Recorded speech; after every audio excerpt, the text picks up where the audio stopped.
ভিতরে অল্প কয়টা চারা আছে লটকনের, এবং মাটিগুলো কিরকম শুকিয়ে গেছে, যত্ন নাই।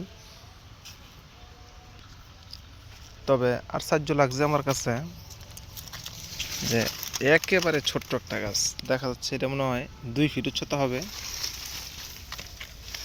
2 ফিট উচ্চতা। আর এই যে এখানে মুকুল আসা শুরু করে দিছে।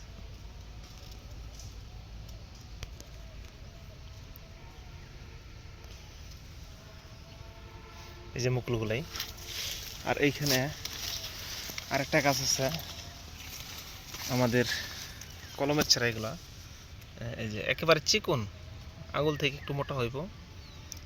গাছটাতে মুকুল চলে আসছে, লটকনের কলমের চারা। এই যে বডিতেও দেখা যাচ্ছে, এই যে অনেক মুকুল আসতেছে গাছটাতে। আলহামদুলিল্লাহ, আসলে অযত্নে পড়ে রয়েছে গাছটা। একেবারে এটা 5 ফিট 6 ফিটের মধ্যে হইব, 5 ফিট 5.5 ফিটের মধ্যে। এই অল্প কটা গাছ আছে এখানে, 2টা গাছে মুকুল দেখতে পাইলাম আমরা। এই যে দেখা যাচ্ছে মুকুলগুলোই, এই যে মুকুল, চিকন ডালেও মুকুল আছে, খুবই চমৎকার।